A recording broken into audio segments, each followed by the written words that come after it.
We have to go to the root. We have to go to the cause. Dealing with the condition itself is not enough. Dear Mr. Massa, I'm just trying to mind my own business. What's the matter? It's just another day, another black king captured. I'm about to lose my brain, stuck inside this ghetto rapture. I got a lot of smoke. If you want it, you can have it. They want a hat trick, but this is black girl magic. Ain't talking about the kind that'll make you disappear, but I'm talking about the power of the melanin within. Ain't looking for trouble, but I'ma say this one time. I put 2 dukes up if you try to touch mine. We still want justice for Samir and Trayvon. You say you don't see color, but racism ain't blind. They targeting little kids whose skin look just like mine. So I'm paranoid, it's a war zone outside. And I'm a black queen, so if you ask me to step out of my car, you gon' have to snatch me. Cause I ain't going no damn well. Had to spend my whole life living unfair. Ancestors got my back and they right here. You can never understand, it's a nightmare. Living in my black shoes by the black rules. You can keep your handshake, I don't dap coons. The white man that go nuts if he can't shoot. But you all on his side like a damn fool. Make it make sense.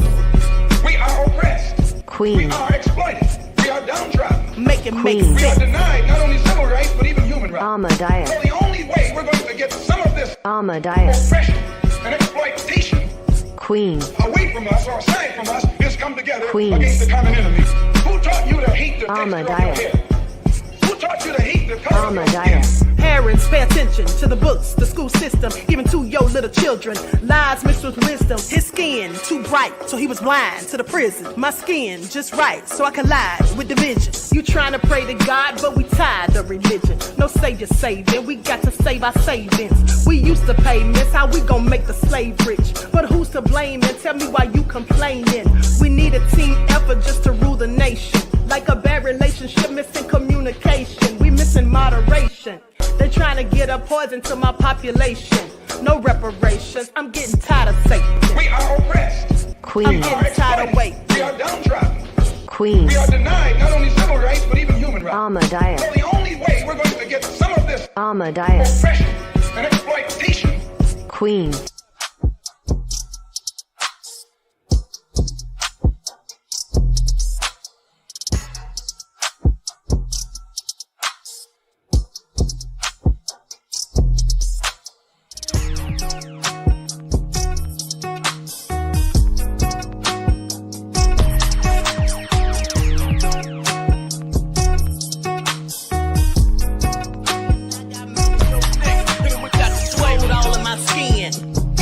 In my blood, kings all in my circle. You touch one of mine and you're done. They show no love for the queen.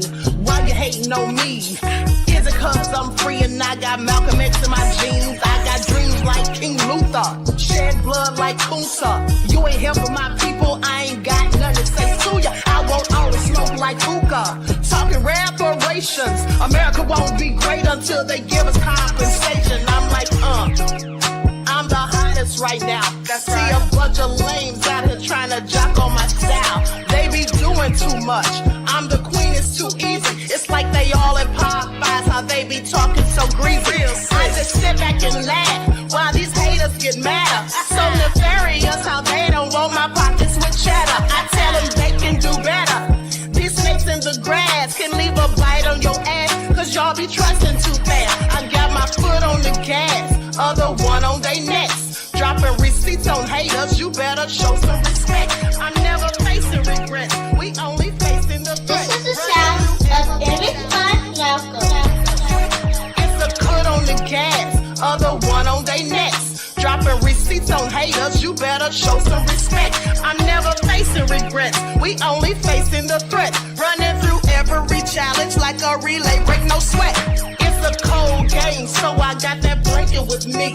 Now that my people awaken, ain't no going to sleep. I do not play by my piece, this time I'm playing for keeps. You talking slick, but when I see you like them ends, we gon' meet.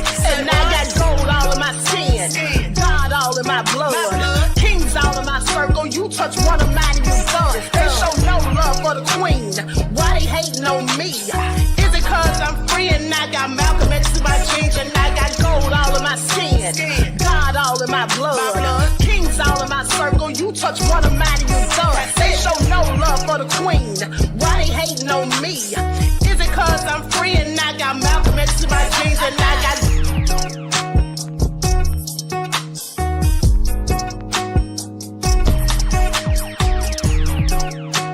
This is the sound of Image Fun. All right, hello everyone. Thanks for tuning back in once again to the original Queen Ahmadiyyah Shakur show. I'm your host, Queen Ahmadiyyah Shakur, and this is your morning wake-up call. So as you're coming in, please feel free to go ahead and subscribe to the channel if you haven't done so already. Be sure to click that notification bell and click the word all so that you're notified each time the Queen Guidance goes live. Also, if you don't like what the Queen is cooking, you already know what to do. Exit stage left. Okay, don't forget to follow me on Instagram at Dr._A_Shakur, on TikTok at Dr. A Shakur, and Twitter at DGoddess27. All right, let's see who's in here. Hello, Mr. Elevation. Okay, Buckhorse DC, Nessie X, Claudette. Lawyer is in the house. Eileen is here, your son. Hundia, Aboriginal woman, that crazy beach Aries. Mr. Hotel said it's Dr. Shakur, child. Act like you know. Andrea, Christine, Wavy though, Bithia. All right, Alice, I see you. Janelle, Latasha. Okay, so let's go ahead. Hey, Gregory. Let's get into it, Lynn. Shout out to everyone in the chat and everyone tuning into the Queen. I see you, a.k.a. Care Bear. All right, Claudette's in the house. Easy 700. Okay, Deron Walker is in the house. Christopher, let's get into it. I'm sorry for my tardiness, beloveds. I was gathering more receipts. Okay, a lot of stories to get out. So first off, let's talk about this nefarious police officer. Let me pull this up real quick. Likes up, everyone, please like and share. Now, let me put his face up on the screen because 5 black women have filed lawsuits against an already indicted cop, accusing him and others of rape and intimidation. This is what they're out here doing. I want you all to pay attention to something. Nothing has really changed since slavery. Okay, what has really changed? So they're still going out here raping black women. Okay, the police. Let's not forget the Oklahoma cop who raped 13 black women and was eventually caught. Okay, but now here we go, the same story again. So let me pull his face up. Likes up, everyone. Please don't forget to like and share. You all know they have the Queen Shadow Bait. That's him right there. So let's talk about it. And also there was intimidation being used on these women. So they say 5 black women filed a federal lawsuit against a twice indicted ex-police officer in Kansas, alleging that he and others raped and intimidated them under the guise of the law. Now, Robert Gobelinski, a former detective with the Kansas City, Kansas Police Department, was indicted by the Department of Justice 2 different times, and this happened last year, for sexual assault and forcing young women into sexual servitude back in the late 1990s. Sexual servitude. This is what a cop was doing. Now, the lawsuit filed Friday includes much of the same allegations in last year's indictments. The 138-page lawsuit also names fellow detectives, former police chiefs, and unified government of Kansas City, Kansas, and Wyandotte County. Now, the plaintiffs allege that the lawsuit goes further than just actions by individuals. They say the monumental issue concerns the responsibility public officials must bear for enabling and fostering a well-known, decades-long terrorization of the Black community. These public officials, including chiefs of police, though warned, informed, and aware of these unconstitutional yet criminal acts, they permitted a terror that lasted decades, destroying the lives and families, according to the lawsuit. Now, the allegations included in the lawsuit are jarring. They say 2 women were victims of particularly vicious rapes. Another was stalked and propositioned by detectives supposedly investigating her son's murder. So this is just absolutely deplorable and so egregious. Okay, so they're trying to use the fact that her son lost his life in a homicide and she's trying to get justice. They tried to use that to get sexual favors. It's all so sick. But let me continue. Yet another was sadistically tortured, senselessly, forced to view her father's unidentifiably charred corpse. and then falsely arrested while repeatedly and groundlessly accused of incest and complicity in her own father's murder before being subjected to a 19-hour interrogation. This is all in the lawsuit. Now, when one victim said she'd file a complaint against them, Gobelinski allegedly said, "Report me to who? The police. I am the police." That's what he said. Now, Gobelinski and the other defendants also ran what's described in the lawsuit as a protection racket, which worked closely with murderers and drug kingpins to protect their interests, according to the lawsuit. They say in exchange for money, sex, or drugs, detective defendants fixed investigations, including making cases and witnesses disappear while framing innocent people of the crimes committed by these drug gangs. Now, the drug kingpins also provided defendants with successful drug busts to keep up appearances that KCK was aggressively pursuing illegal drugs. So they had to make it look good. See, here's the thing. Whenever somebody's running a com or they're fooling people or doing something malicious, well, they're 9 times out of 10 going to do some of the things that they're supposed to be doing. That's how they get away with the whole con. Okay, they have to be doing something to make it look legit. So in reality, they were prearranged raids and netted minimal money, drugs, or even guns. So government officials knew about the conduct of Gobelinski and others, yet did nothing about it. Now, it goes on to say Gobelinski and 3 other men, Cecil Brooks, Lamarck Robertson, and Richard Robinson, were indicted in November of 2022 on allegations that they conspired to force women into sexual slavery. Now, Brooks, Robertson, and Robinson, who are not named in the lawsuit, allegedly used physical beatings, sexual assaults, and threats to compel young women to provide sexual services to men. So this is trafficking. This is trafficking. Now, were they charged with that? Well, likely not. But let me continue. So it goes on to say they are alleged, a detective at the time is alleged to have accepted money from Brooks and provided protection from law enforcement for the criminal activity, including sex trafficking. He also allegedly forcibly raped the young woman identified only as person number 2 in the DOJ's reports. So Brooks, Robertson, and Robertson allegedly set up units at what is referred to as the working house, where the victims were to be held.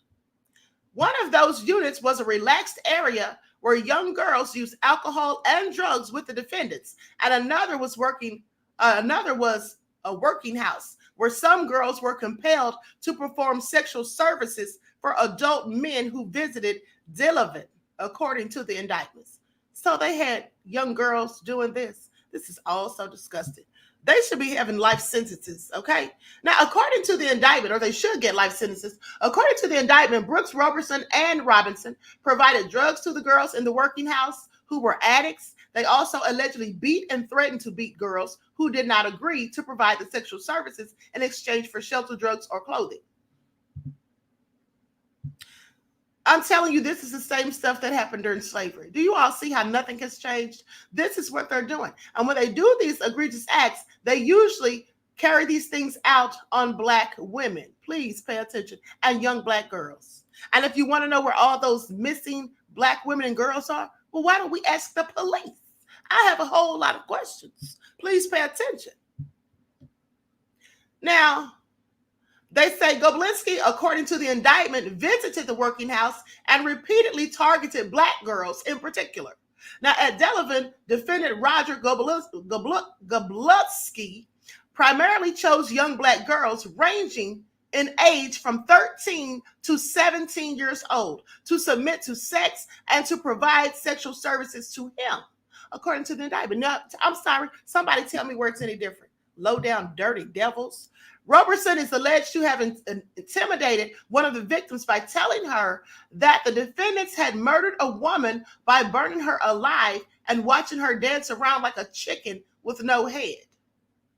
Brooks allegedly paid off law enforcement so that officers could provide warnings when the police were about to hit the house. Now, the indictment references a 4th person who allegedly conspired with the defendants, but that person is deceased and their identity was not revealed. If convicted, each man faces a maximum life sentence in prison. That's what they should get, absolutely. Not a day less. Now, Gobelinski had been previously charged in September of 2022 in a separate indictment with civil rights violations for allegedly acting under the color of law to commit aggravated sexual assaults, according to the DOJ. The Kansas City Star reports that Goblinski is on house arrest awaiting trial. Why is he allowed to be on house arrest? This low-down dirty demon should absolutely be in jail. He should be afforded to be on house arrest so that he's still out walking amongst people and just living life. Wavy, though, said not enough charges at all. Absolutely. Absolutely. This is all so crazy. But this is what the police are out here doing. But we're supposed to respect them. I'm sorry, make it all make sense. Not that all of them do these things, but many of them do. And the ones who don't are often complicit because they don't say anything or do anything about it. Okay? And then, of course, the ones that do, well, they suffer retaliation. So this is absolutely egregious. Now, here's a story out of nefarious Atlanta where a suspect approached an Atlanta man and asked him for marijuana. The man said, "I don't sell drugs," and so he shot him. The Atlanta Police Department said the man is recovering at a local hospital, but the suspect fled the scene before officers arrived. So this man is still out there on the loose somewhere. A 20-year-old Atlanta man is recovering after being shot in the leg in broad daylight by a random person who asked to buy marijuana from him. The Atlanta Police Department said the man was leaving his apartment on Fairburn Road, located in the western part of the city, around 1 p.m. on Friday, when he was approached by a man he didn't know. The man asked him if he had marijuana for sale, and the victim replied that he didn't sell marijuana and then walked away. The suspect then took out a gun and demanded money. Police say the victim told officers they got into a physical struggle that ended with him being shot. See, this is why if you can legally carry a firearm, you absolutely need to do so that you can protect and defend yourself. And if you can't legally carry a firearm, well, I would suggest you carry something else. Anything that you can carry to protect yourself. Now, the suspect fled the scene before police arrived. They say the victim was conscious when he was transported to the local hospital for treatment, but police did not disclose the full extent of his injury, and the investigation on this incident is still ongoing. Broad daylight, this is what they're down here doing in Atlanta. I just want you all to pay attention. That's why I stay trapped, okay? I stay strapped, not trapped. This is absolutely why I stay strapped, because this is all so nefarious. And then there was also a double homicide down here. 2 found shot to death after police respond to a car accident in Forest Park. Police arrived and they received a call around 2 p.m. for what they were initially informed was a car crash. They say 2 people were shot dead Sunday afternoon in Forest Park. Police received a call and for what they initially thought was a crash. When officers got there, they found 2 people critically injured from multiple gunshot wounds. Now, EMS arrived and tried to save them, but they died. It all happened in the 4,000 block of Bartlett Road, not far from Living Word Church of Christ. Now, Forest Park police said the suspect ran away from the scene and is still at large. The scene has been active for over 8 hours. They say neighbors told the media that they will be on edge until the suspects are behind bars. Willie Lyle said that he has lived in the area for 20 years. I've never seen this many cops around here. This is all crazy. So I'm going to share my screen so you all can see this report. Likes up, everyone, please like and share.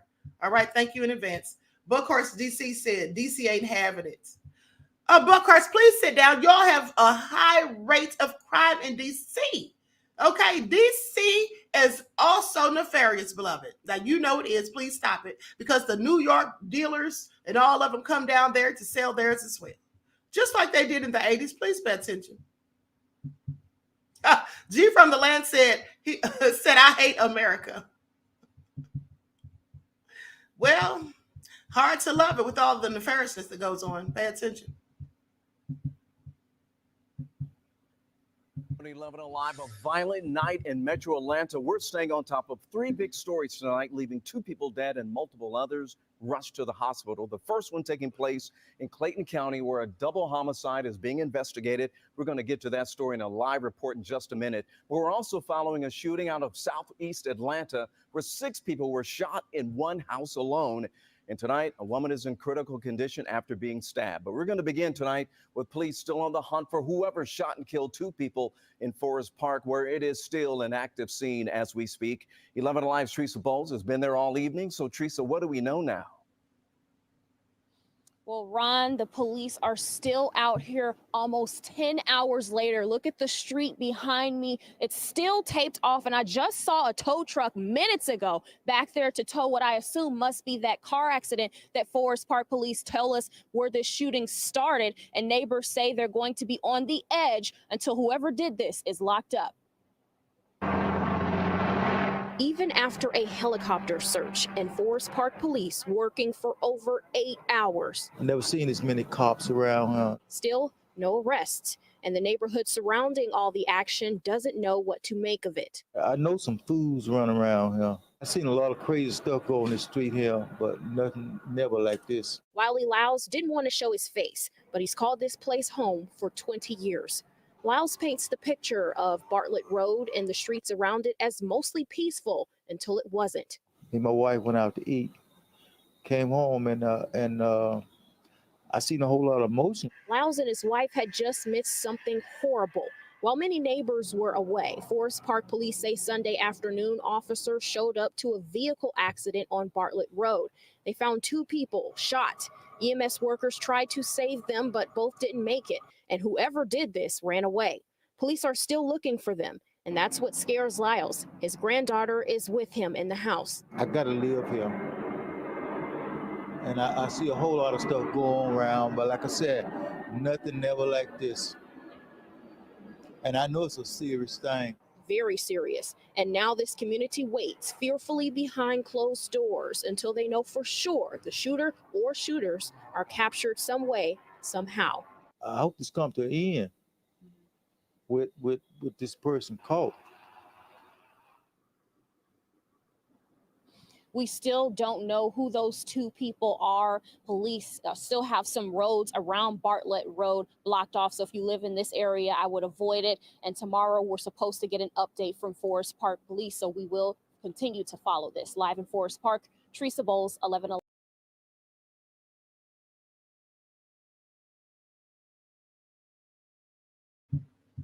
This is what you have to worry about on a regular in Atlanta, unfortunately. All right, a whole lot of nefarious going on. Absolutely egregious. Now, with that all being said, let's talk about this man who allegedly asked for immunity, but he was arrested instead as the husband's accused murderer. So he clearly thought he was going to get off, thought he was going to just get immunity. Herbert Swilly is seen in his November the 3rd, 2023 arrest. Deputies say he murdered his husband, Timothy Floyd Smith. Now, months after publicly calling him out as a suspect, deputies arrested the Florida man on his husband's alleged killer. Herbert Swilly, 55 years old, is in the Marion County Jail without bond as of Sunday, according to records. Now, in various public statements, deputies said that they had looked for the victim, Timothy Floyd Smith. Let me put his picture up here so you all can see who this thug is, because that's clearly what he is. Killed his own husband, but let me continue. So goes on to say, in various public statements, deputies said that they had looked for the victim, Timothy Floyd Smith, age 59, to do a well-being check on March the 25th, the day after he did not show up to work. Now, they found him brutally murdered at his apartment that he and Swilly had maintained together. Publicly, the case was a mystery, going unsolved for months, but deputies in August called out Swilly in August, calling him a suspect and claiming that he offered through an attorney that he would cooperate only if given immunity from prosecution in his husband's death. Now, why would he want immunity? Unless he had something to do with it. Please pay attention. Authorities arrested Swilly on Friday for a count each of first-degree murder and tampering with evidence. This is how stupid he is. First of all, you're going to ask for immunity when they don't even have a suspect, and now you just made yourself a suspect. But let me continue. Investigators claim that Smith, who suffered domestic abuse at Swilley's hands, was close to getting a new job in another county and moving there without his husband. Also, the defendant stood to profit from Smith's death as the beneficiary of a total of $333,000 in life insurance policies. Now, the victim never had the chance to leave. Timothy had a dark ligature mark around his neck and blunt force trauma to his face and genitalia, according to deputies. This is what they wrote regarding his remains. Investigators determined that sometime that night of March the 23rd or early morning, March 24th, Smith was dosed with a massive amount of an antihistamine, 30 times more than the normal therapeutic dose. They say that he used diphenhydramine. Now, it's found in allergy medicine and can make people drowsy. Most antihistamines make people drowsy, make you just want to go to sleep. I think that's diphenhydramine. Now, anyway, deputies claim that Swilley choked Smith to death with an unknown ligature and fractured his cervical spine and his neck. Now, Swilley then drove the body from their shared home to a nearby apartment they had maintained. He allegedly put the remains inside, staged a fake crime scene. This fool been watching too many of those TV shows. Please pay attention. Staged a fake crime scene. And here's the thing. Even an amateur detective would usually be able to detect a staged crime scene. I mean, that's one of the first things they teach us when we start going out into the field in criminal justice. How to tell the difference between a fake crime scene and a real one. But I digress. And used household cleaning agents in an attempt to destroy evidence. Swilley returned to their residence and then drove Timothy's vehicle to the apartment where he left it.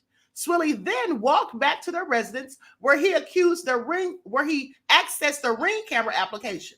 Investigators later learned that the surveillance videos from that night were not present. Then, a few hours later, Swilley drove to the landfill where he dropped off what appeared to be two carpets from the residence before going about his day. Authorities described Swilley as initially acting cooperative, but his many details in his preliminary statement were false, self-serving as well, and contradicting by other evidence. So Smith's sister, Sandy Riles, had a similar account about her brother-in-law, Swilley. She said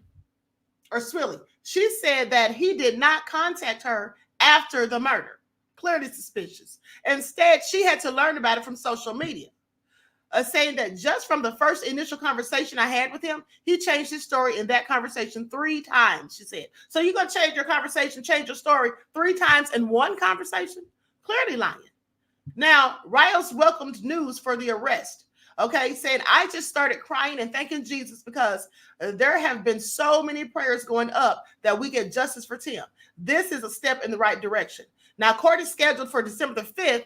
Available records do not name Swilley's attorney. People out here taking their partners' lives for insurance money. You all pay attention and be safe out here because some people are clearly nefarious. All right. Clearly nefarious. This is what they do. Well, how did he think he would get away with that? That crazy bitch heiress. Well, beloved, here's the thing. People who go out and commit homicide, they usually think they're going to get away with it. You see, that's why capital punishment really is no deterrent from crime. Because most of the states that have capital punishment have the highest murder rates. So that should let us all know that it does not serve as a deterrent from murder. Because people will still go out there and kill. Because the thing is, they don't expect to get caught. They think they're so smart, you see. And so they just don't think they'll get caught. Here's the thing. Pay attention to all of the things that I told you that he had to do. He's going back and forth. He's going to get this, that, and the third.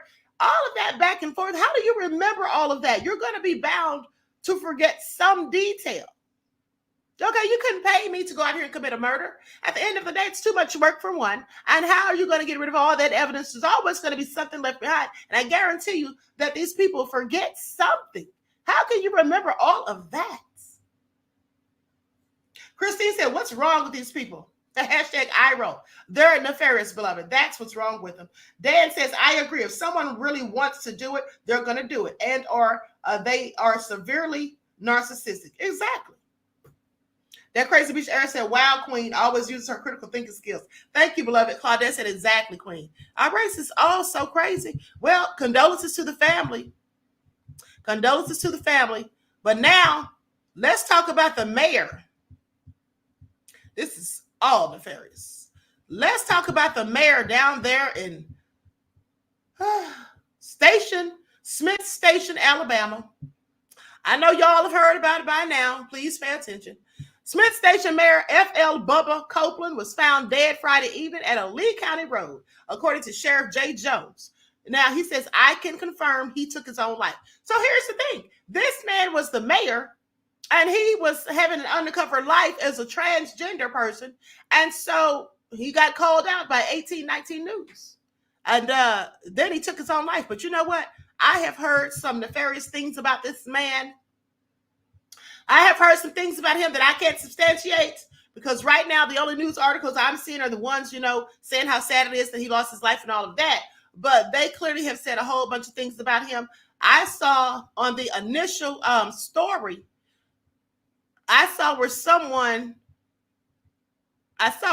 said that he was racist, and they talked about how he would set people up and all kinds of stuff. And then there was someone telling me that they lived there. This was on my TikTok video. They were saying that they lived down there and that he was messing with kids and all kinds of stuff. Like I said, I can't substantiate this. I'm just telling you what people are saying. I don't know if it's true or not.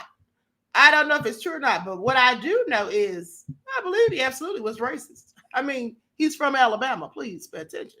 Okay. So with that all been said, let me pull up my TikTok. Likes up, everyone. Please like and share. Thank you in advance.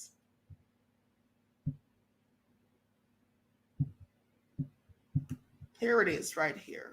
Hello, everyone. I'm Dr. Ahmadiyyah Shakur. The mayor of Alabama, F.L. Copeland, also known as Bubba, took his own life in front of the Lee County police officers who came to his home to conduct a welfare check. Now, this is days after he was exposed by 1819 News as being an undercover transgender by the name of Curvy Girl. Let's get into it. He was exposed by the outlet in an article entitled The Secret Life of Bubba Copeland.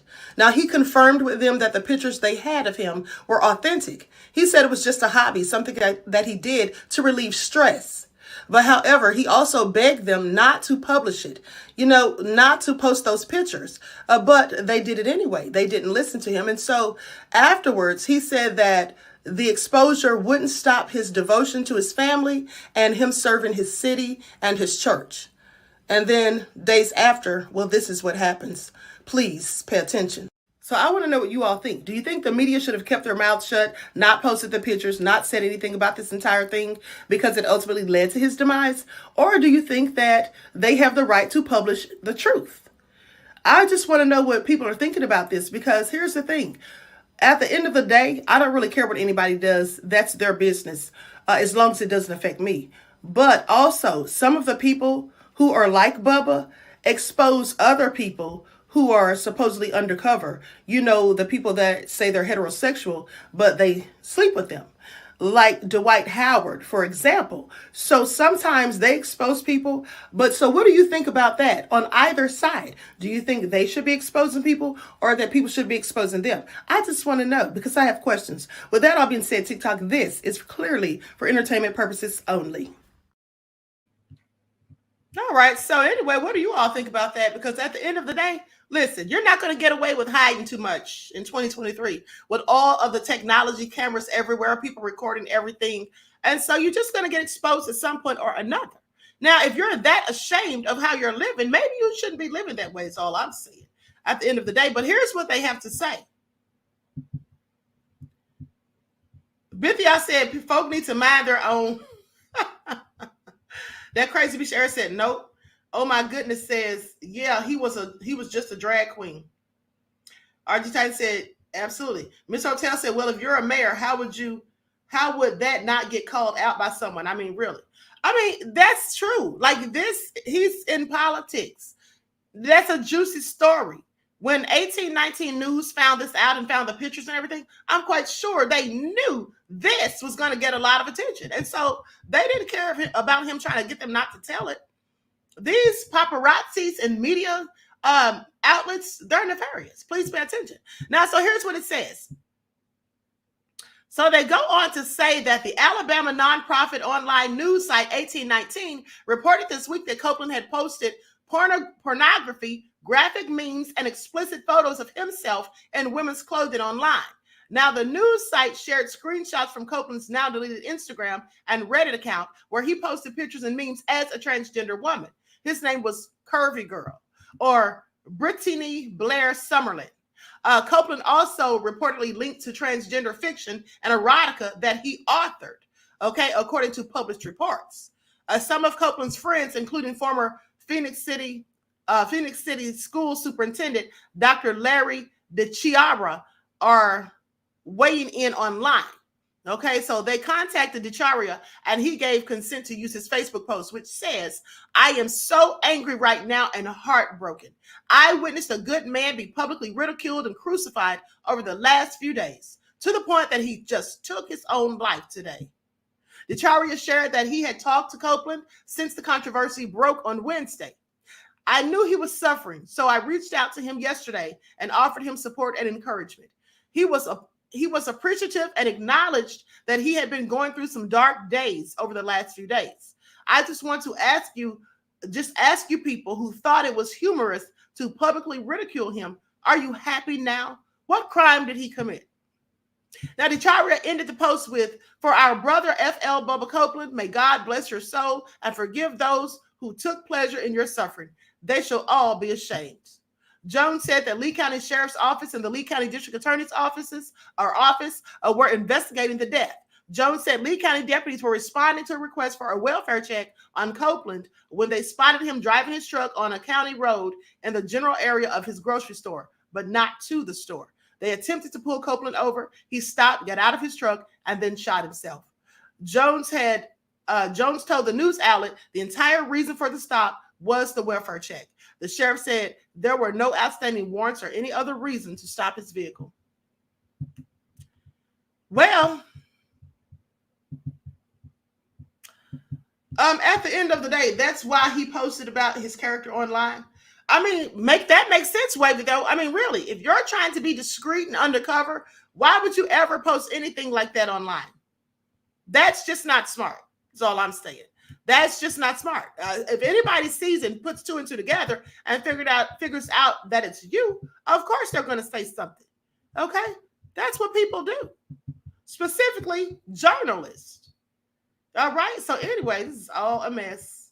But anyway, let me continue. So now I forgot to tell you all about this story. I don't know how, but I did. About the African teenager, 14 years old, who made this soap that's supposed to help with skin cancer. Okay, Ethiopian-born Virginia teen honored for inventing potential skin cancer treating soap. Okay, they say 14-year-old student created a new kind of soap that he hopes could potentially be used to treat skin cancer someday. Herman Bekele, a high school student in Fairfax, Virginia, says it costs only $8.50 to create a batch of 20 bars of the soap, which he calls skin cancer treating soap, or SCTS.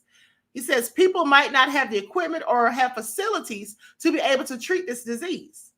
So let's go to the news report on this. Likes up, everyone, please like and share. Thank you in advance. Yeah, Herman Bekele won the national contest for inventing a new bar of soap designed to fight skin cancer.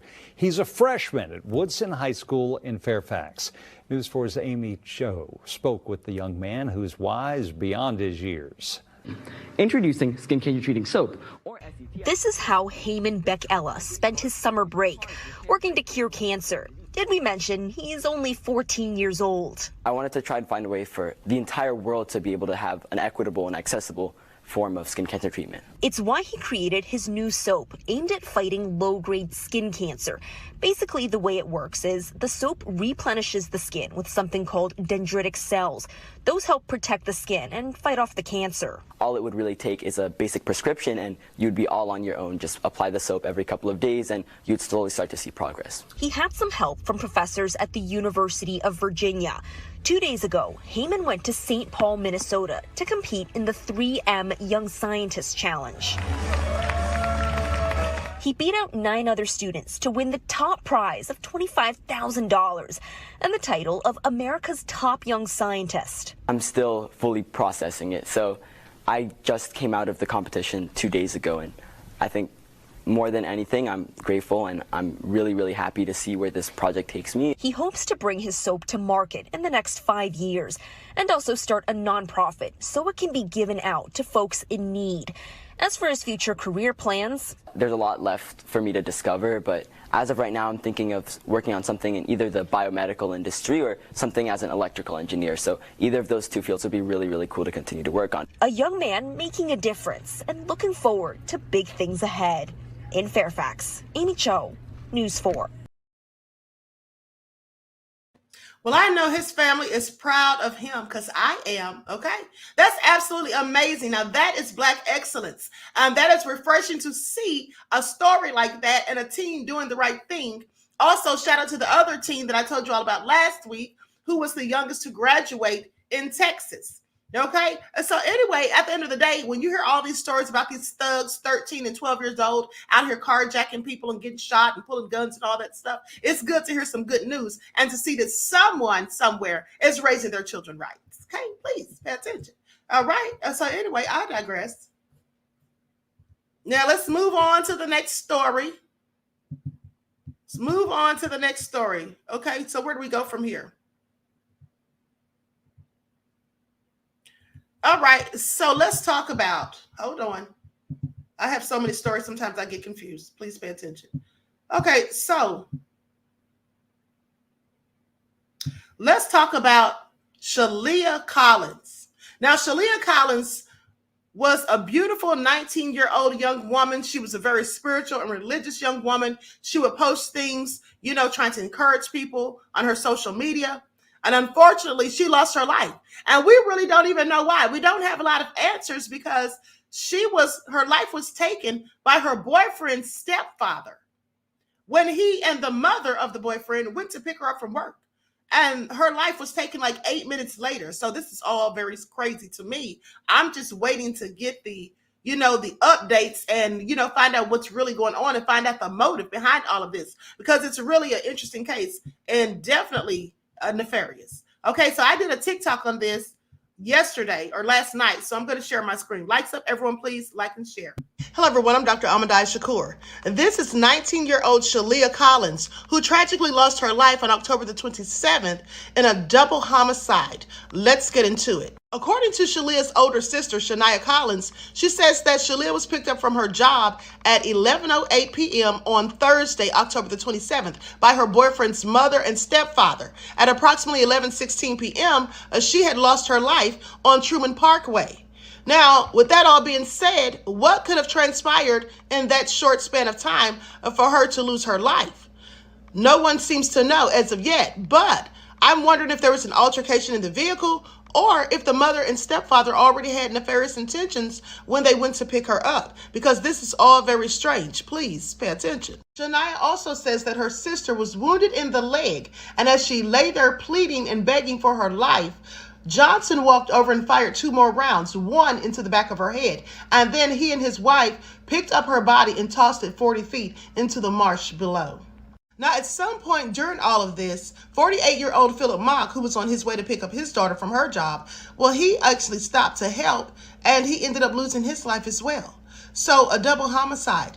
And like I said, this is really crazy because we don't even know what was the motive. Why did this even happen? If they were nice enough to go and pick Shaliyah up from work, how did it end in this? Which leads me to think that they already had something planned, like this was all part of it. Now, I'm only speculating at this point, but that's what I think. Investigators say they received a call just after midnight on Friday of an auto incident on Truman Parkway between Henry and Wheaton Streets. When they arrived on the scene, they found Philip Mock deceased. They later found the body of Shaliyah in the marshy area just below the roadway. Now, Shania Collins says that her sister's body was almost sunken completely into the marsh. So likely, had it not been for Mr. Mock stopping to help and then also losing his life, and this is very tragic, but the irony of it all is, had he not stopped to help, they likely never would have found Shaliyah's body in that marsh. She would have been completely sunken into there, and they likely would have reported her as a missing person, and no one may have ever found her, and the family would have never gotten closure, and Derek Johnson may not ever have been arrested or even face charges. This is absolutely crazy. So even in losing his life, Philip Mock still helped. Okay, so he's the hero in this story. But let me continue.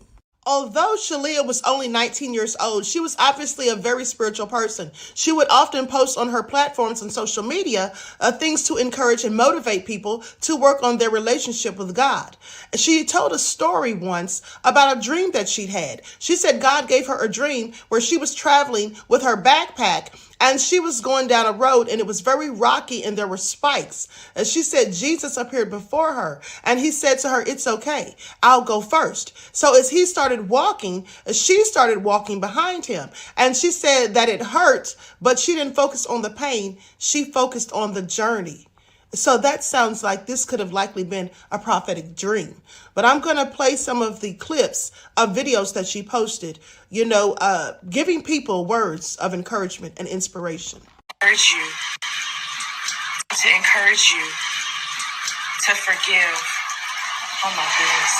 Forgiveness isn't for the other person, it's for yourself. How do you expect Jesus to forgive you if you can't even forgive the person that hurts you deep down and deeply? Love thy neighbor as you love yourself. Pushing forward into that finish line, you have a destiny that you have to get to. Don't get so stumbled up, focused on the next man because they choose to act funny and act shady. That's only a distraction, sweetheart. Don't focus on them. Focus on the end goal and the finish line and where God has you.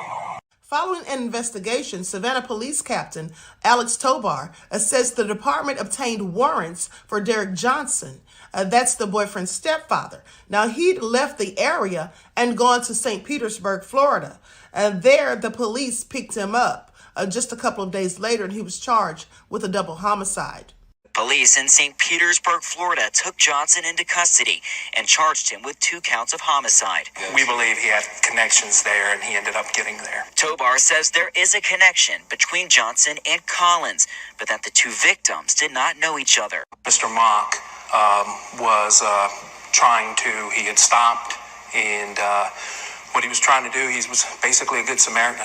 It was a very tragic case because of that as well. The police are saying that this is a very tragic and senseless loss of 2 innocent people, and it absolutely is. I hope Derek Johnson gets everything that he deserves.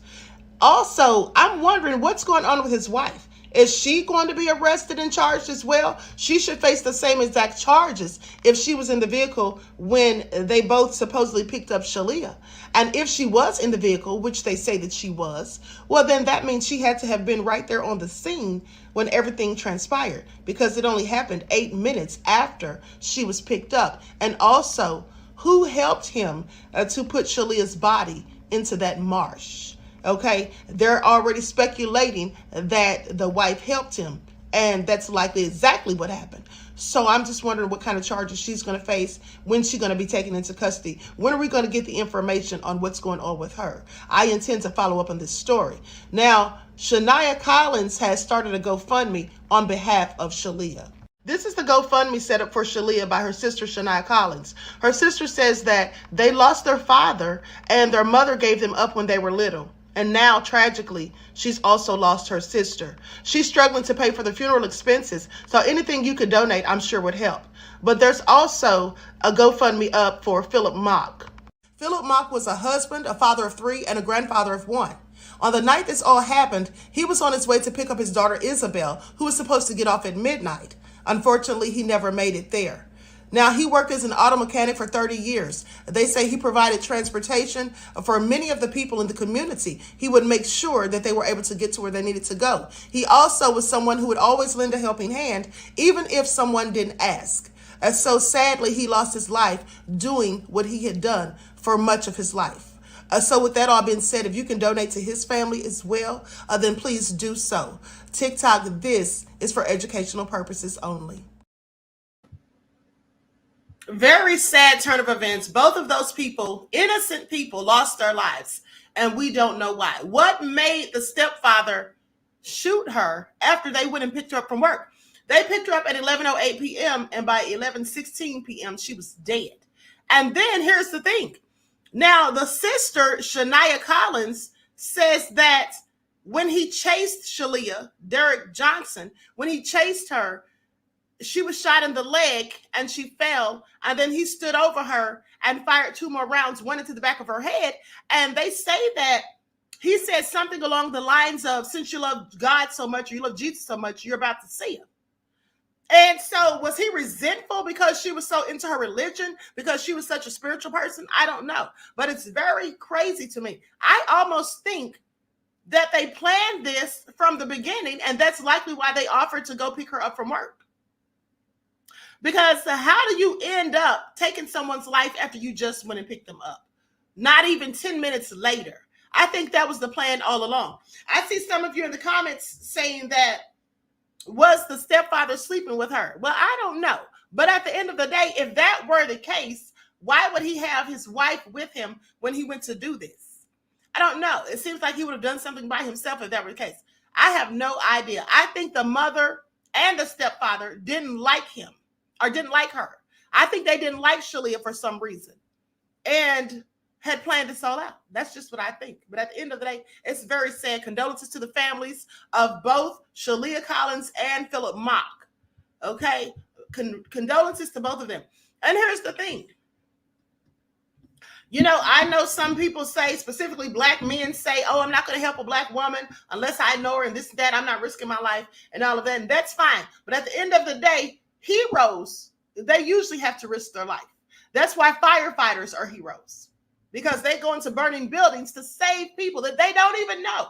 And sometimes, sadly, they don't come out of those buildings. So that is the sacrifice that heroes are willing to make. That's why you have some people who are full of valor. They are brave. They are courageous. And they are willing to face opposition or whatever they have to when they're trying to help someone else. That's what makes them such admirable people. Okay, and worthy of praise.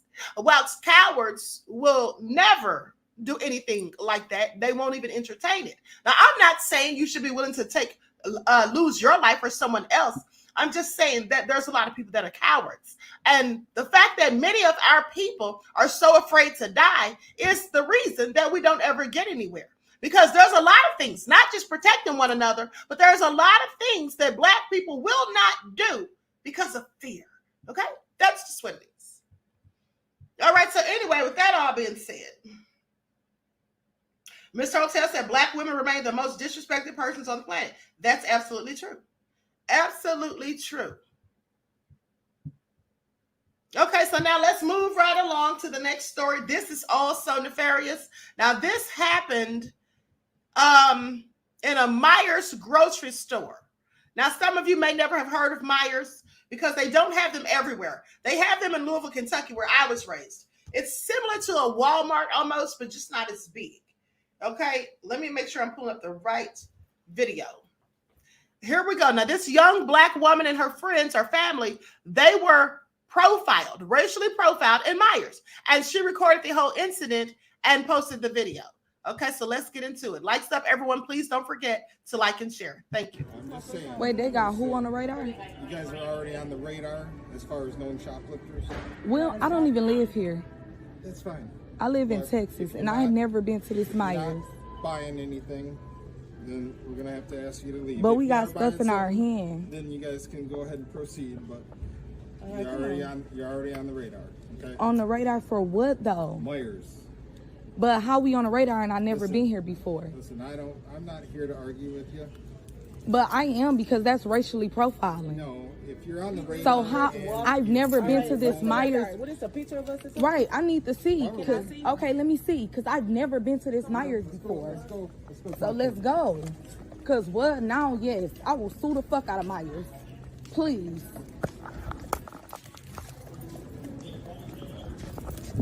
Because what?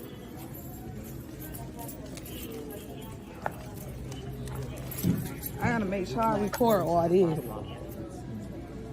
Cause how I'm on the radar? We're the manager. Well, how we on the radar? What the hell? We never even been out here.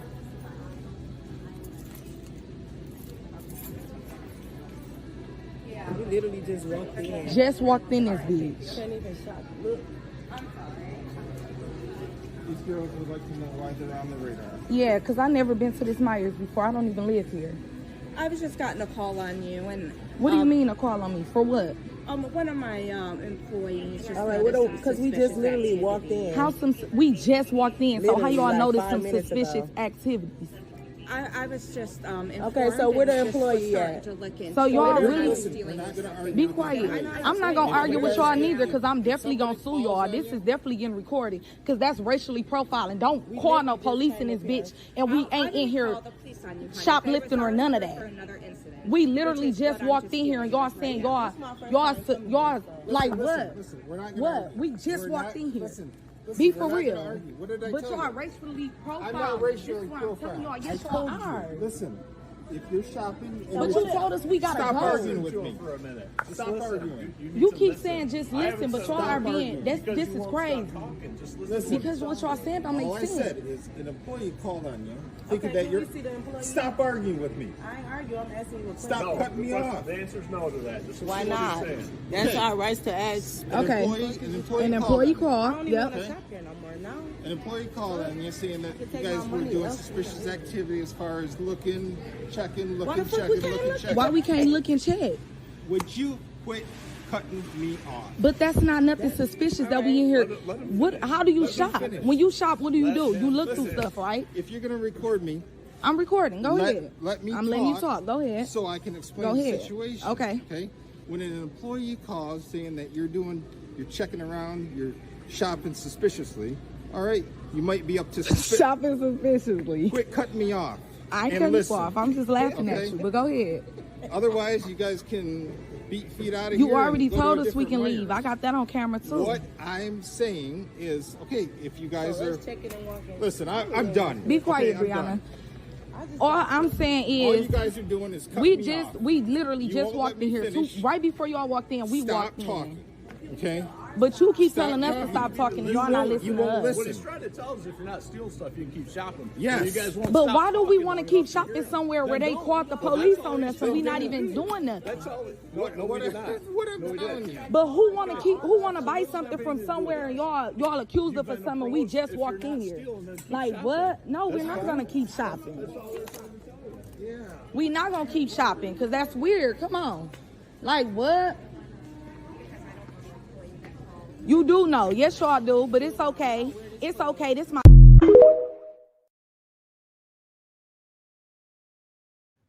First of all, they're full of crap, okay? Now, the police claimed that they weren't there, or the manager claimed that she didn't call the police on them. She said it was for something else. Well, if you called the police for something else, why did they come up to them?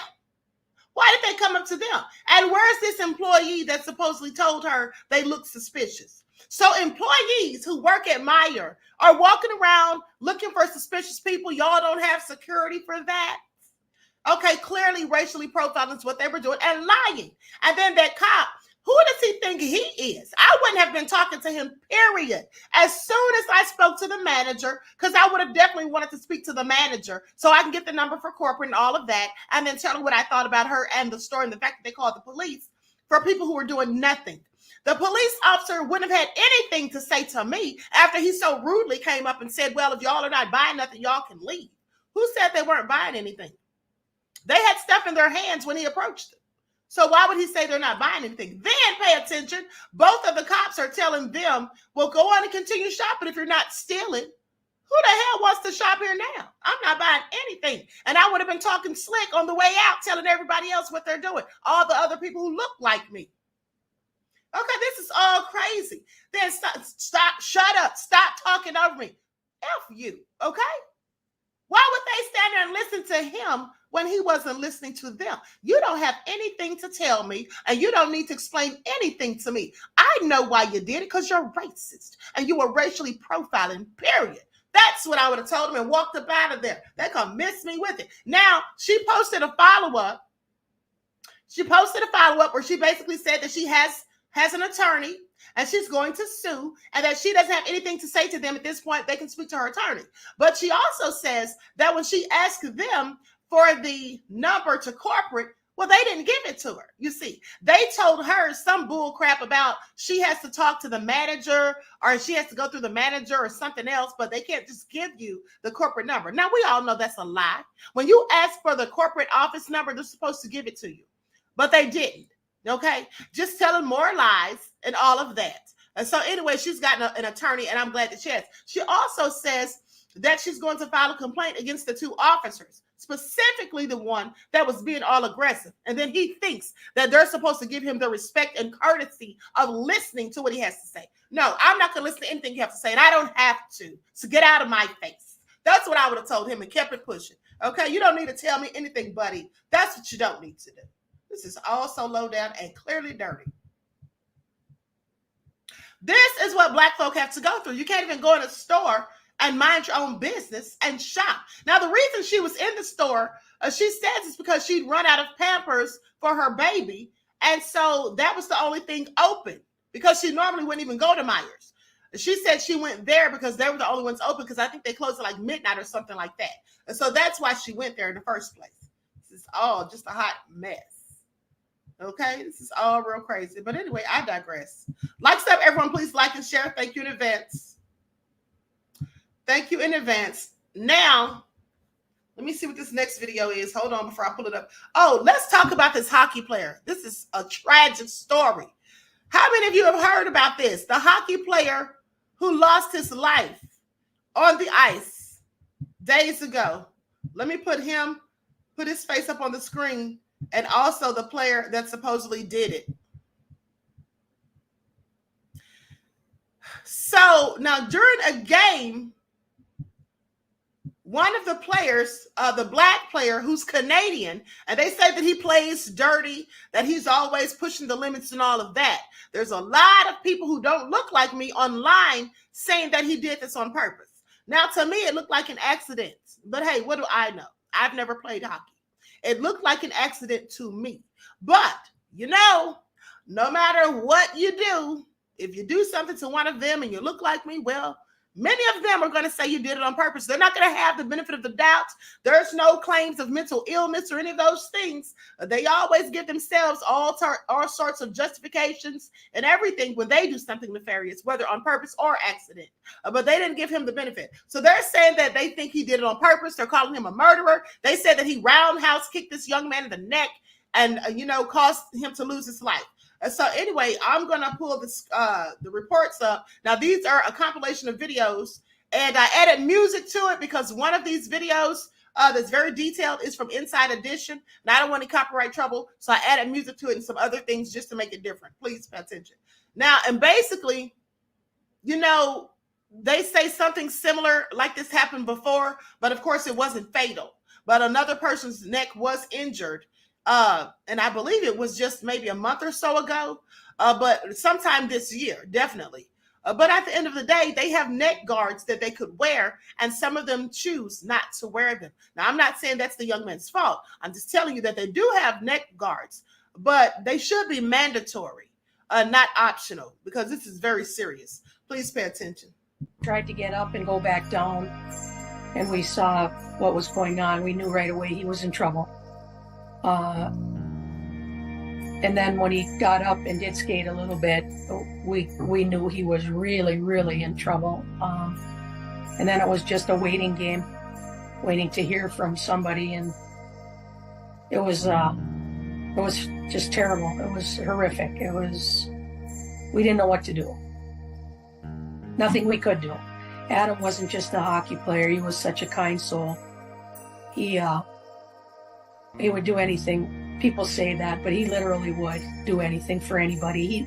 he and his brother were made of the same cloth. They're just kind, gentle souls that just cared about people and never ever would turn down a request from a little kid for a picture or a fan for an autograph or just to speak. And to be clear, we don't see that happen all that often, right? Because, you know, people who don't follow hockey closely are going to say, wait a sec, do you see people, you know, end up putting their leg up like that often? No, you never see that. Let's put it that way. I've never seen, and again, Sean Avery might know more than I, having played in the National Hockey League, but I've watched a lot of hockey. I've played a lot of hockey. I've never, ever seen a skate be brought that high up to hit somebody. I've seen an elbow, you've seen a stick, but the position he was in to raise his leg that high, like I said, I've never seen it. What do you make of the significance of his reputation as a dirty player? Well, obviously that doesn't go very well for the player. I mean, that's his MO, to play, against the rules or whatever way he feels he has to play to bring his point across. So clearly his reputation is not very helpful for him in a situation like this. And again, I don't think, and I'll again go back to what Sean said, I don't think he got up in the morning and said, I'm going to cut somebody's neck. But clearly his reputation as a dirty player or a cheap shot player came to the forefront right there. All right, we shall see. We'll follow it. Mike Ruzioni, great to talk to you. A freak accident, but that death may have been prevented by one simple, inexpensive piece of gear, a neck guard. Les Trent has details, and we warn, they're graphic.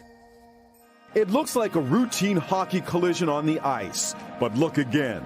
You can see the skate of the player in red fly up and hit the other player in the neck. We knew it was not good. Carrie Johnson was home in Minnesota watching a live stream of her nephew, former NHL player Adam Johnson, taking part in a professional game in England. That's when she saw, to her horror, her stricken nephew, blood streaming, being taken off the ice. He was pronounced dead at the hospital. In all of my 50-some years of playing and watching hockey, I have never, ever seen something like that. This is just my opinion. I do believe the kick was deliberate. Police are investigating the tragedy, calling it standard practice with all unexpected and sudden deaths. How sharp can hockey blades get?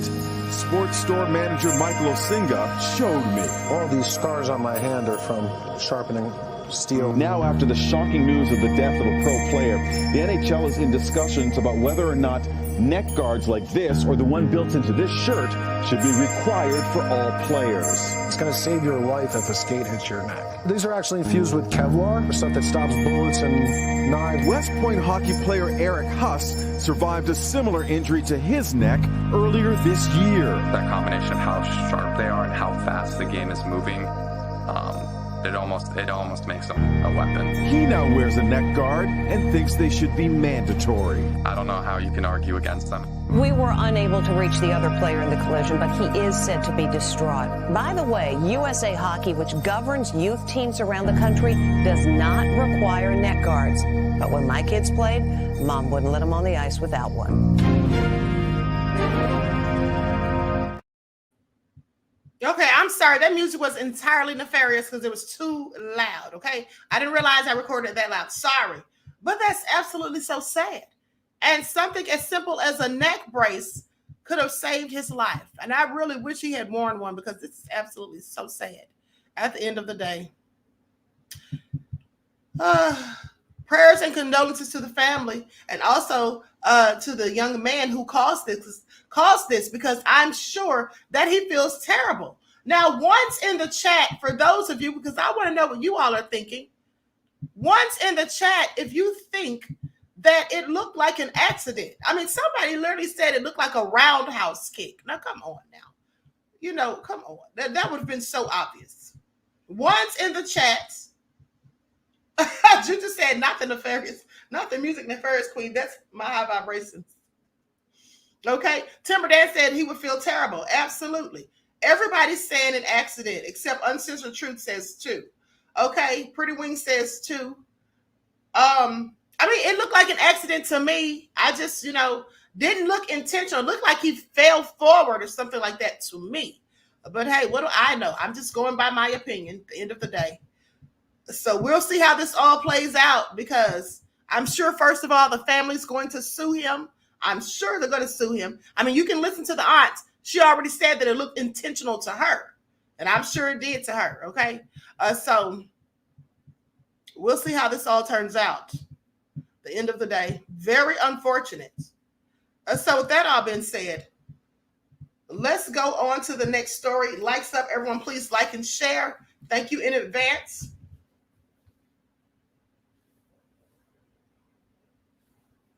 Hold on. Let me see where we are. Okay, so let's talk about this woman. No, before we go to that, let's talk about this woman who says that Child Protective Services showed up to her house trying to force her. Well, she says the reason they showed up is because they were trying to force her to get the venom for her children. This is what she said. Okay, likes up, everyone. Please like and share. Hold on, let me see what this video is. 1, 2, 3, 4, 5. All right, here we go.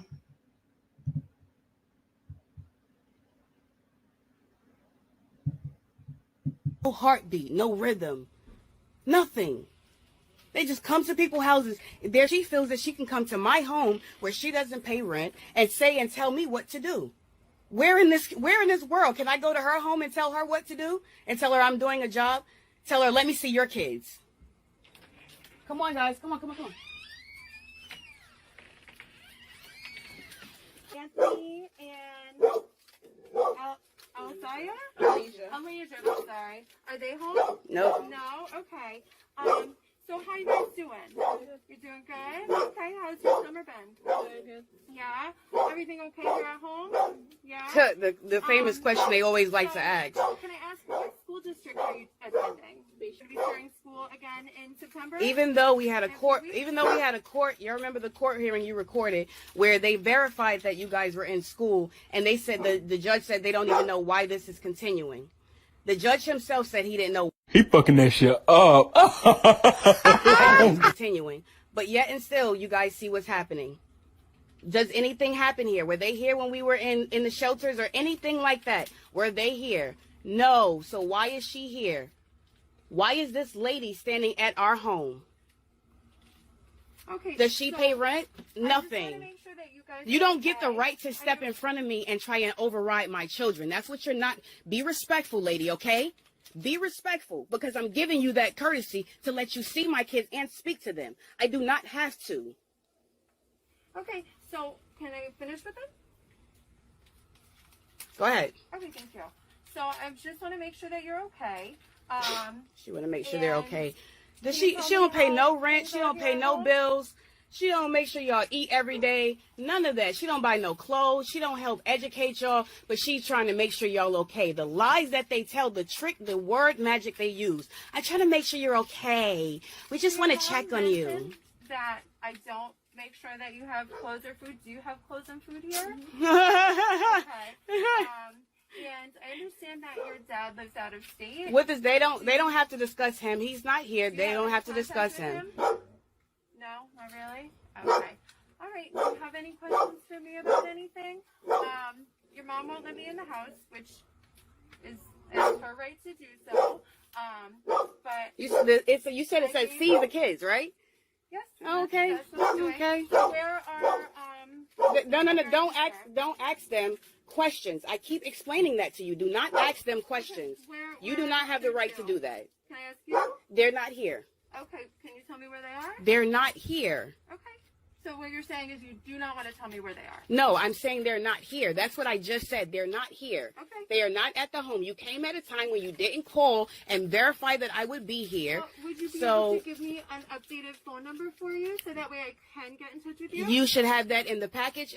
I'll take a look at my notes. If I didn't include that, I'll definitely give you a call and give it to you. Okay, because now you have my number as your new worker on my card. Your mom has my card that has my cell phone and my office phone number. So if you guys have any questions or have any needs to talk to me, you can feel free to do that. My name is Laura Trombino. And so you're going to make sure that... When did you send this paperwork to me? It's been sent to you. You'll get it. Okay. Certified mail. Okay, so you it's sent it tracked. certified mail, and you believe that it includes your current contact phone number? Because that's why I had to come here today. Because I've been trying to call you, and I haven't been able to get in touch with you. I would have liked to have introduced myself over the phone and scheduled an appointment, but since I wasn't able to contact you by phone, this is what I had to do. Okay, so if you could check that paperwork or provide me with the phone number All now. for vaccinations, guys. You see what's going on right now. They're trying to force the vaccinations. So this is just another attempt for them sending people to force the vaccinations. This is just another way for them to push the vaccinations, because we didn't take the free donuts and the free guns and the free lottery and the free this and the free that. So now this is their other tactics. Okay, so would you like to provide me with your phone number now so that way I can call you in the future rather than come unannounced? If it's not in the paperwork? Okay, but I haven't received the paperwork. That's why I'm saying you could just... You're give me the going phone to number now. receive it. Okay. And if it's not in the paperwork, I will definitely give you a phone call, because I don't want to put my phone down or anything to miss this moment. I want to make sure I document everything. Okay. So I don't want to lose train of thought. Let me focus. Yes. All right. Well, that's for you then. This is the copy of the court order. So would you like to take it? You guys, you don't think you've sent enough? Well, as your new worker, I like to make sure that you have a copy of it. If you choose not to take it, that's up to you. I can send it in the mail if you would prefer that. And that's pretty much it. Do you have any questions for me? Yeah, I want to know what makes me liable to social services. What gives you guys the right to come to my home and do this? And if you have a right, then that means that there's a contract of some sort. That court order does not make me. What gives the court the right to tell me what to do for CPS in an administrative proceeding? Administrative proceeding. This is not a normal Article 3 court. Do you know what an Article 3 court is versus an administrative proceeding? So this is your order of fact finding and disposition. From an administrative proceeding. You'll see that I'm very well to supervise the case. I am here to ensure that your children see what are happened? safe. You see what I'm saying? Explain to you what you were court mandated to do. So they couldn't find a way to figure this out in court because I was winning. So now they act like they didn't call me on the day I was supposed to be in court, or the name was supposed to be in court. They made sure not to call, adjourned it, and then made a court order on the one time that I was not present to represent the name. The one time they issued a court order. Now she's here telling me she got the right to force this because the court order is in. Okay. This is the tyranny that they do. You can leave it right there. Okay, here you go. Well, I hope you have a nice day. No, you don't.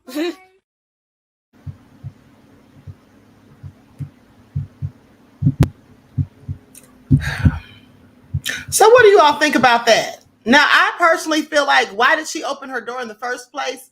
And then second, why did she allow that woman to speak with her kids? And then she said, oh, don't ask about their father. They don't have to explain that to you. Well, they shouldn't have had to tell her anything. She wouldn't have been talking to my children, period. And she wouldn't even be talking to me because I wouldn't have opened my door. Okay? Especially if you come knocking on my door about the jab, you can miss me with it. That's what you can do. It's all so crazy. What do you all think about this? Buckhorse DC said somebody gonna get hurt. Wavy though said, my dog would have magically just wanted to bite some ankles that day. Queen Sam said, if giving her the business was a situation. Y'all are something else. Christopher said, racism is systematic. Yes, it is. Pretty Wing said, facts, Queen. Thank you, beloved. It absolutely is systemic. Yes. Absolutely. I would not have been sitting there talking to her, period. Okay. You can't make people do things. At the end of the day, that's what they're still up to. But sadly, some people, they fall for the propaganda, but they can go right ahead. Just leave me out of it. And so anyway, with that all being said, let's look at this next video. I want you all to hear this. So this guy says that he was basically targeted, because he was posting things about what's going on over in Gaza. And so I'm going to share this video. Everyone, please get those likes up. Thank you in advance. So I just got an update a bit ago that we have a few emails like this that have come in. This is not okay. I don't know. I'm unpacking this in real time. I don't know what to do, but it's not okay. So the other day I posted that, someone asked for a refund on a $3,500 donation to an effort that is supposed to provide mutual aid and meals to people in need this November. It's the sort of thing I use my platform for when I'm not, lifting up my books or posting some of my poems or writings, whatever. I've been doing this for years. And I've never had anyone ask for a refund, but because of my speaking out on the atrocities facing the Palestinian people, the person asked for their money back, and a few other people asked for their money back as well. Luckily, we had one person make a major donation of $3,500 to cover that person's refund, and a few other people made smaller donations. The thing is, ultimately, so many people asked for their money back that we still were not at goal after the fact. Now, what's happening is people are not asking for refunds, right? Instead, they are going to their credit card companies and saying that their donations are fraudulent charges, which is just not true. The issue with that, besides losing the money for the effort, is that as a 501c3 organization, as a nonprofit, right, if you get a bunch of fraudulent charges, right? Like if Stripe, like this email, Stripe and DonorBox and all these different places deem you to be frauding people, right? You will lose your account. You will not be able to raise money for people in need. So what people are doing is it's horrible. It's not like, yes, sure, you hate me because I think it's terrible what's happening in Gaza. Got it. But you're hurting people in need. Like what are people doing? So now it's not just a matter of we haven't made goal again. Now it's a matter of I might not be able to, for future reference, use my 501c3 to try to help people. What is wrong with people? This is yeah. And I should add, if you want to support, head to my bio. So yeah.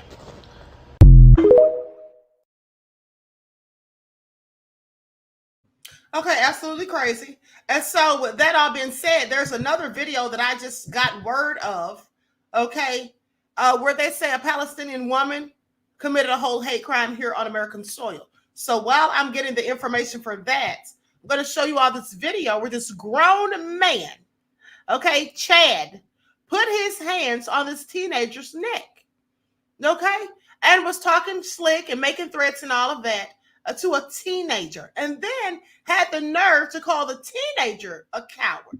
Please pay attention. You're fucking pussy. Oh, what the fucking touch you. Fucking pussy. Bring your dad out.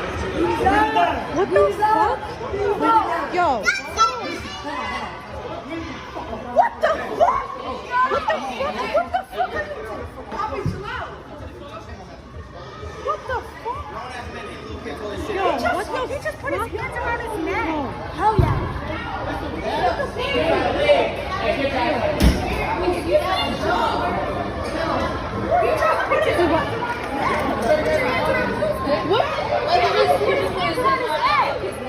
What the fuck?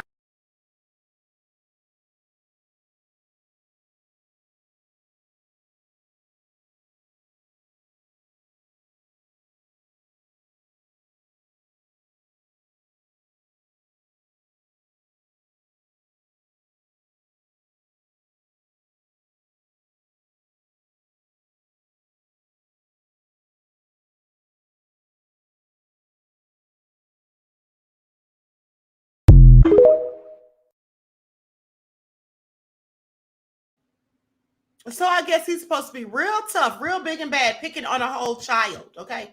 That's what he was doing. Now, some of what he said, King Legit said he would have gotten jumped, okay? Now, some of what he was saying was, he was telling the boy that he can go get his weapon, basically said he can go get his gun, and then he said, you can go get your dad or something like that, because I can shoot him too. So he's making all these threats. I hope he was arrested. And the security barely doing shit, says Juju. Exactly. This is all so crazy. Absolutely crazy. All right. And so anyway, let me continue. Mr. Mitchell said, your skin looks good, woman. Thank you, beloved. This is all so crazy, but this is what the devils do. Now, let me move on to the next story. So no one has been talking about what's going on in the Congo. There's a whole genocide going on over there, but some of our people are, talking about what's going on in Gaza. Okay, that's fine if that's what you want to talk about, but I'm sorry. How come those same people aren't talking about the genocide going on in the Congo and how they are over there stealing all of the minerals, okay? The cobalt and the coltan, the things that they need to make these iPhones that we all walk around carrying. A whole lot of nefarious things are going on. All right, so let's get into it. This is a TikTok video someone did about it, and I'm going to share that, and then I'll do my commentary. Please pay attention. Congo is going through a silent Holocaust right now, and millions of people have been unalived. And do you guys know who profits from this whole conflict? America, Britain, France, and Israel. And let me show you why. Congo is the #1 producer of something called coltan. Okay, it's a natural resource that you can use to create smartphones, computers, and all the technological innovations that are going on right now in the world. Congo, since in 2021, produced 700 metric tons of coltan. Okay, they're the #1 producers, and Brazil is #2. Okay, so this whole conflict is to steal and take this natural resource from the Congolese people. And do you guys know what the colonizers are doing to get this natural resource? They're funding financially and sending military aid to Rwanda and Uganda military group to go and attack and unalive millions of people in Congo. Okay, because as long as conflict and chaos is going on over there, they can easily take what belongs to these people, which is the coltan natural resource. So that's what's going on right now. Okay, and it's not just right now; it's been going on for years. This conflict has been going on even before I was born, before you were born. This is before so many of us were born. This is how they get and steal from the land in Africa, in so many other places. This is how they still keep their hold in Africa, in the Middle East, in the Caribbean, and everywhere. This is what they do. Another creator covered this issue, and I would definitely share their video, but she had visuals, and even the whole condition of mining coltan is so harsh and dangerous, and a lot of them get unalived by the very terrible conditions that they are working in. Like, another example, like, this is so unsafe. They're not giving any type of support, financial support, to safely mine these coltans. Nope. This is the conditions that they're working in. This is the conditions African people are working in. And the profit is going to these colonizers. These colonizers are taking everything from our brothers and sisters. 48 women are raped hourly, guys. Hourly. Millions are displaced, and over 6 million have been killed, and half of those are children. And this is what the conflict going on every single day in Congo. And who benefits from all this unaliving and chaos? The colonizers. The colonizers. And they pump money, they pump military aid to Rwanda and Uganda so that these people can forever be against each other to steal from them. This is what's going on for years, for decades. This is how they get away with their crimes. This is it. You guys need to share this video, tag other creators that you have seen that has done similar videos. Let's not be silent about this, because the people of Congo need us.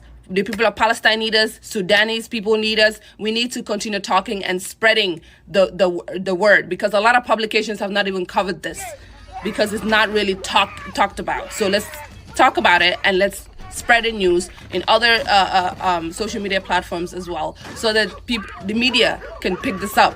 You know what I mean? Let's do our part, guys.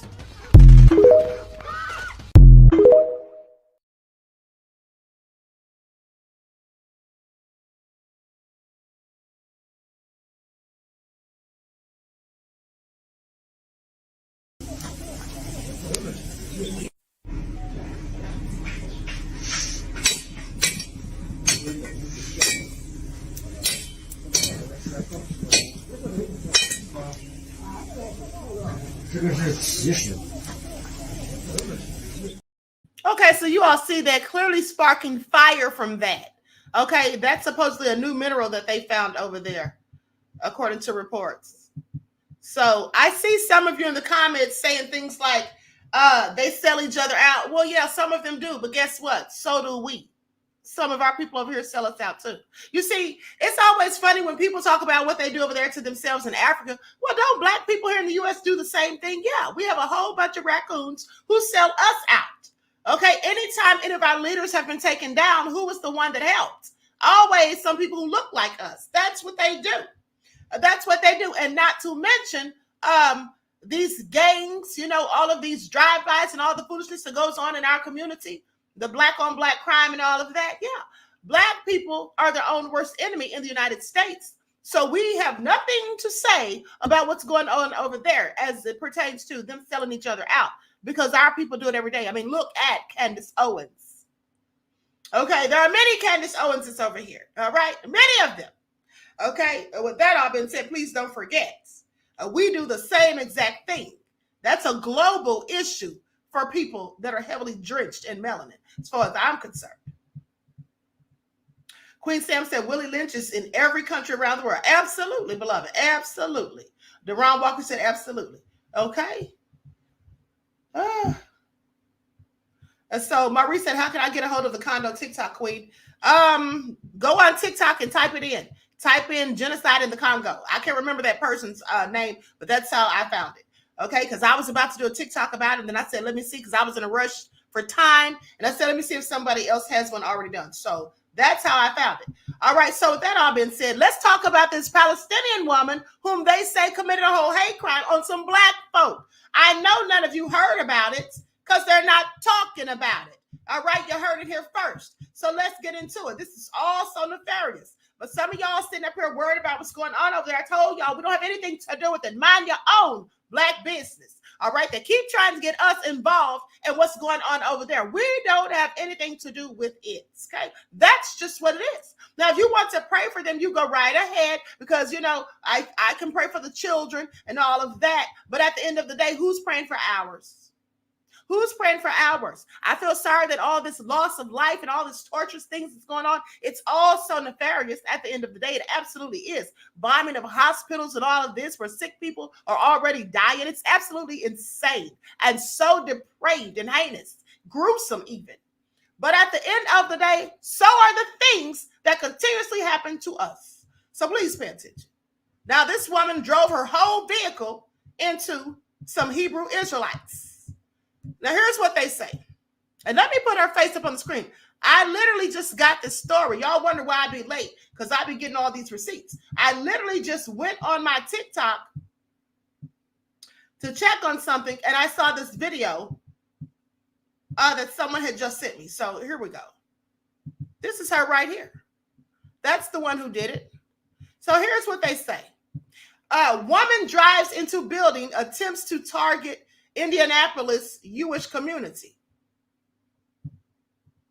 So this is the update. They say, according to investigators with the Indianapolis Metropolitan Police Department, Ahmadiyyah told one officer she has been watching the news and couldn't breathe anymore. She referenced her people back in Palestine. Ahmadiyyah said she passed by a couple of times and saw the Israel school. Ahmadiyyah further stated, yes, I did do it on purpose. Ahmadiyyah was arrested on a charge of criminal recklessness. Now, the building that was struck was occupied at the time of the crash, but no one was injured. They say she was taken into custody after driving the car into the building Saturday in what is believed to have been an attack on the Jewish community. Now, these people that were in the building were black. Please pay attention. Now, according to a news release by the Jewish Community Relations Council of Indianapolis, also known as the JCRCI, Ruba Anwi Almagithith drove her vehicle into a building on Saturday in a residential area of 3500 North Keystone Avenue.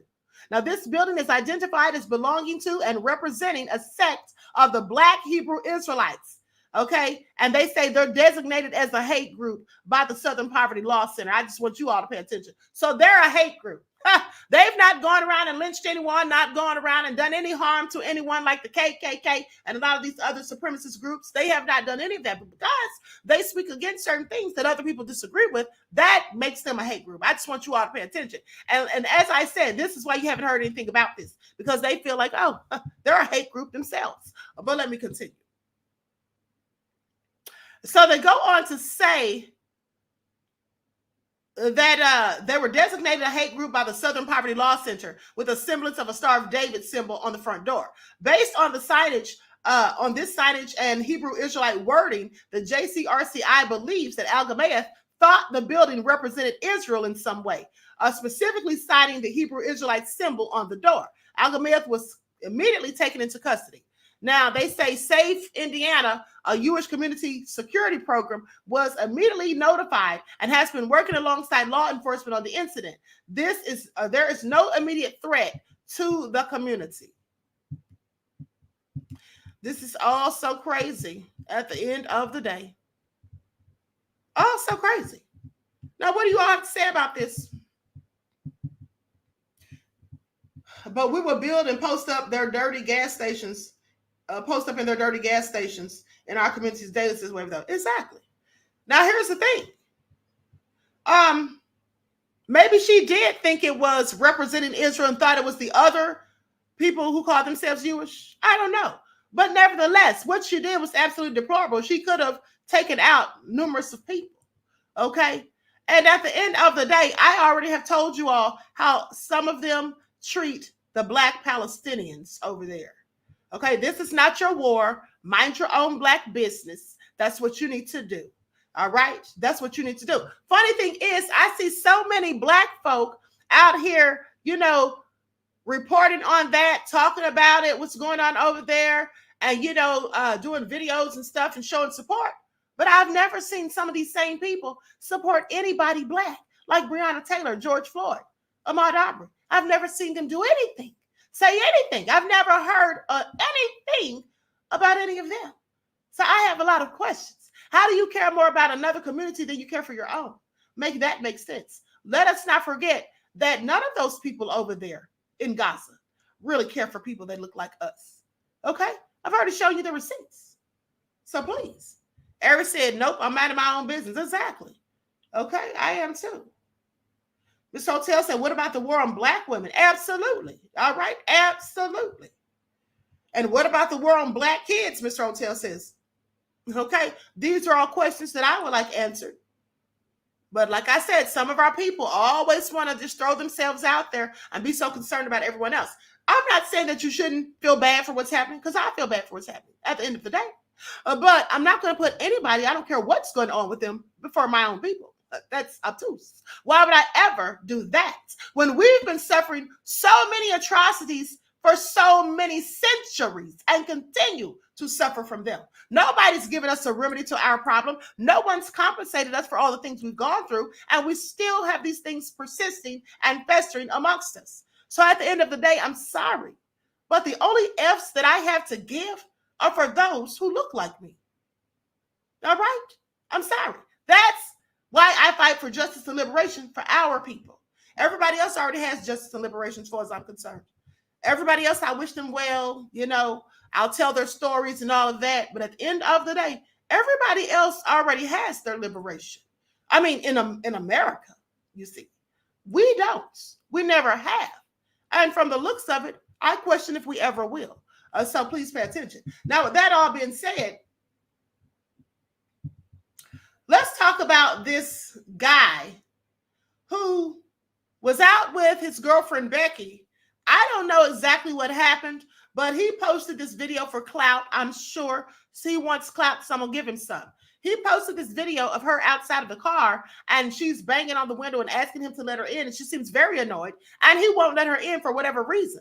Now, I don't know if he thinks that we're supposed to be upset with her because he's upset with her for whatever she did. But I'm not upset with her.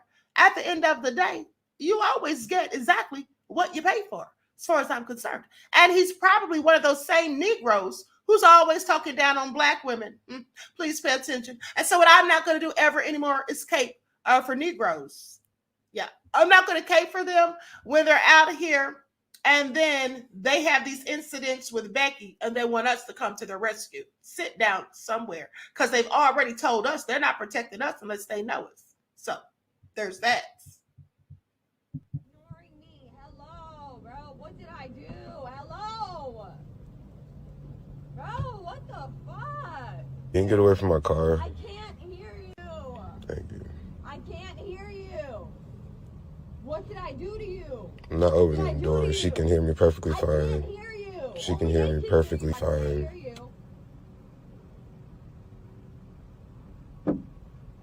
Bro, please, can you come back? Can you please come back? I don't know why you left me. Can you please come back? Yeah, use it. Y'all see why. Getting taken away from me because of you. Because of You're me. making me go. Open the door before the police get called. Why are you doing this? What the fuck is wrong with you, bro?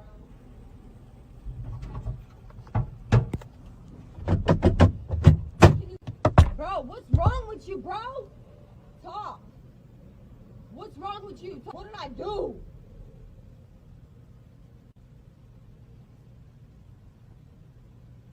Hello! He's calling the police. Bro, what did I do? What the fuck did I do to you? I think I'm gonna get you just how you got me. Can you come back? And just I don't know, like I said, what was his point or motive for posting that other than clouts? Sitting there purposely trying to annoy her, it seems. Okay, and then what? He probably let her get right back in the car and drove off when he cut off that camera. He needs to sit down somewhere. I don't have time for foolishness, and neither do any of you. Please pay attention. Okay? Gio said drive off. He's not going to drive off. If he wanted to do that, he'd have done it. He probably, like I said, let her get right back in that car after he stopped recording. He was just putting on a show. He wasn't going to leave her. If he was that pressed or upset, he'd have just driven off a long time ago. He was just fronting. That's all it was, honey. Miss Hotel said, miss me with it. Exactly. He could miss me with it too. Okay, please. He just wanted attention. That's all that was. Idiot. Exactly what he is, a whole idiot. So anyway, honey, I don't know what's wrong with some people. I don't know what's wrong with some people. Instead of chasing clout, maybe they should be chasing bags. How about that, for starters? Okay, now let's get to this last story. So they're talking about having hotels in space. Who's going to work at them? I have so many questions. Well, I guess they'll get AI. Please pay attention. Spend a night in space. Plans are in the works right now to build 2 hotels in orbit. The Above Space Development Corporation claims they could be up and running as soon as 2025.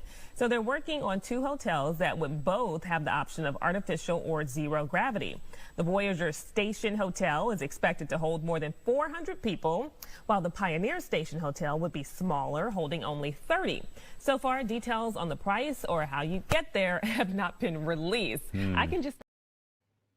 This is all so foolish. You know what? Go right ahead. I hope that they go on up there and get lost in space. Go up there and get lost in space. Do us a favor and don't ever come back, okay? And don't ever come back. I mean, wouldn't it be so great and grand if all of the low-down, dirty, nefarious elites who do all these wicked things just got on their little rocket ships and went on up there and stayed, got lost so they couldn't come back even though they'd want to? I'd love it. I wish them well. See ya and wouldn't want to be ya, okay? That's how I feel about that. That could miss me with all of it. Miss Hotel said, not lost in space, Queen. Exactly. Okay, so with that all being said, thank you all for tuning in once again. Please like and share. Be sure to like and share. You all know they have the Queen Shadow Band, okay? And for those of you who follow the spiritual channel, I'll be going live on there later on this evening for the members only. I will post something for the non-members. Everyone enjoy the rest of this beautiful day. Each one teach one. That's how we grow and thrive. Do something productive, constructive, but never destructive. And always remember, beloveds, to keep the Most High first in your lives. Peace.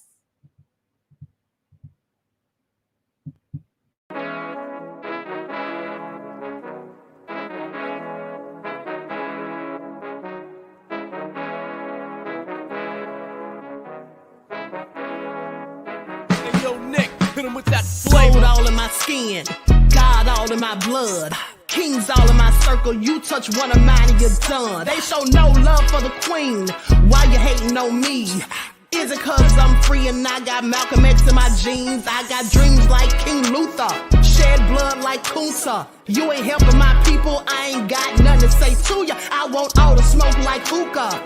Talking reparations, America won't be great until they give us compensation. I'm like, I'm the hottest right now. That's See right. a bunch of lames out here trying to jock on my style. They be doing too much. I'm the queen, it's too easy. It's like they all at Popeyes, how they be talking so greasy. Real slick. I just sit back and laugh while these haters get madder. So nefarious how they don't want my pockets with cheddar. I tell them they can do better.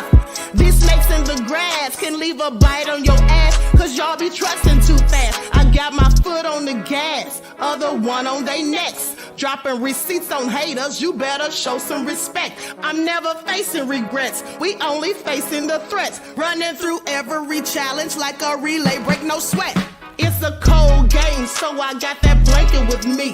Now that my people awaken, ain't no going to sleep. I do not play by my piece, this time I'm playing for keeps. You talking slick, but when I see you like them ends, we gon' meet. And I got gold all in my skin, God all in my blood. Kings all in my circle, you touch one of mine and you done. They show no love for the queen, why they hating on me? Is it cause I'm free and I got Malcolm X in my jeans and I got gold all in my skin, God all in my blood. Kings all in my circle, you touch one of mine and you done. They show no love for the queen, why they hating on me? Is it cause I'm free and I got Malcolm X in my jeans and I got